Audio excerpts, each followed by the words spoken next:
menerbitkan tazkirah yang bertajuk Amalan-amalan yang ringan tetapi besar pahalanya.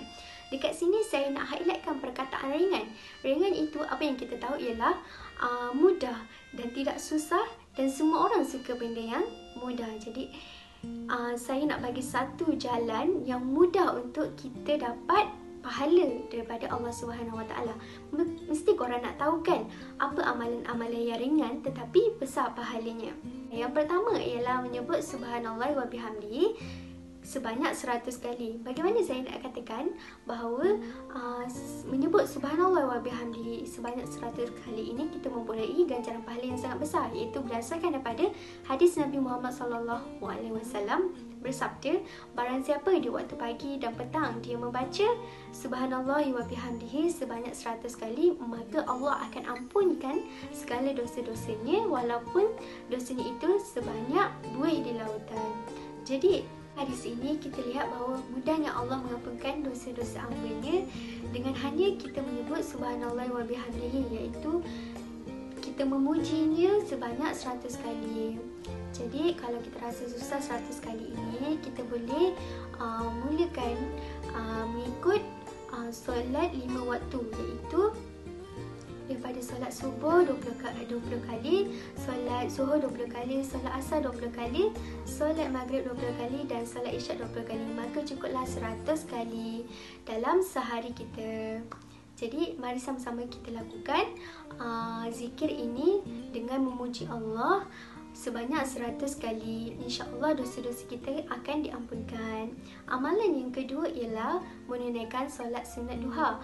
Solat sunat duha ini dilakukan sebanyak 2 rakaat, iaitu kalau kita rasa busy sangat, waktu itu kita susah nak lakukan solat sunat 2 rakaat ini, kita ambillah masa dalam 10 minit ataupun 15 minit untuk kita lakukan solat sunat duha ni, sebab solat sunat duha ni mempunyai ganjaran pahala yang sangat besar, iaitu antaranya ialah kita akan dapat rezeki yang luas oleh Allah Subhanahu Wa Taala dan segala urusan kita akan dipermudahkan oleh Allah pada hari itu.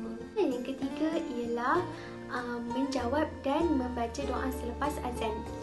Okey, menjawab azan ni adalah perkara yang sangat kita lazimi, betul tak? Kalau kita dengar azan, kita menjawab azan.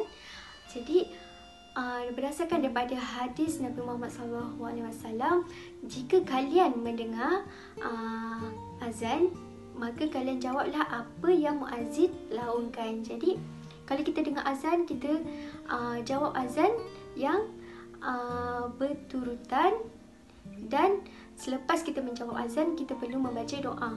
Jadi sebelum kita membaca doa selepas azan itu, kita digalakkan untuk berselawat kepada Nabi Muhammad SAW, iaitu Allahumma shalli ala Sayyidina Muhammad, dan kita terus baca doa. Kenapa saya katakan kita perlu membaca selawat ke atas Nabi? Iaitu kerana Nabi Muhammad SAW nak kita doa dekat Allah untuk wasilah kepada Nabi, iaitu wasilah ni adalah satu tempat yang paling tinggi dekat syurga. Jadi Nabi Muhammad SAW ni nak umatnya ni sentiasa mendoakannya dan mendapat syafaatnya di akhirat kelak. Jadi digalakkanlah kalau kita membaca selawat sebelum kita membaca doa selepas azan. Jadi amalkan perkara ini supaya kita dapat syafaat daripada Nabi Muhammad SAW. Amalan yang keempat ialah berwuduk dengan sempurna. Okey, kalau kita rasa wuduk ni sebenarnya kalau kita ambil wuduk, dosa-dosa kita akan mengalir. Air yang keluar daripada tubuh kita ini adalah dosa kita yang mengalir, iaitu rajin-rajinlah kita berwuduk mesti sempurna. Jangan hanya kita berwuduk saja, hanya mengalirkan air saja, tapi ada part-part yang kita tak tersentuh air. Jadi perlulah berwuduk dengan sempurna, dimulakan dengan niat. Jadi dan sampailah akhir sekali, kerana berwuduk ni adalah langkah pertama untuk kita menunaikan sesuatu ibadat. Tidak kiralah solat ke dan kita nak mengaji ke, jadi kita kena berwuduk dengan sempurna supaya kita dapat fadilat-fadilat berwuduk dengan sempurna. Okey, yang terakhir ialah naikkan solat sunat sebelum subuh. Okey, solat sunat sebelum subuh ni adalah perkara sunat muakkad, sunat yang dituntut oleh setiap Muslim untuk melakukannya. Kenapa? Berdasarkan daripada hadis Nabi Muhammad SAW, iaitu menyatakan bahawa solat sunat sebelum subuh ni adalah lebih baik dunia dan seisinya. Okey, kita ambil ayat lebih baik dunia dan seisinya.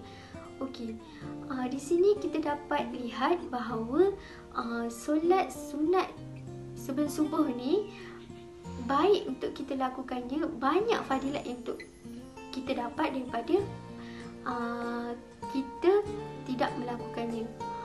Jadi rajin-rajinkanlah kita solat sunat sebelum subuh. Solat sunat sebelum subuh ni kita boleh lakukan selepas azan subuh tu, kita dah boleh lakukan solat sunat. Okey, jadi apa saya nak simpulkan dekat sini adalah sama-samalah kita perbaiki amalan kita, dan apabila kita lakukan satu amalan itu, kita perlulah lakukan dengan secara beristiqamah, dengan secara bersungguh-sungguh kerana Allah. Tak kisahlah walaupun amalan tu sikit, tapi bila kita lakukan secara berterusan, insya-Allah ia akan dapat pahala, ganjaran pahala yang sangat besar. Sekian itu daripada saya. Terima kasih.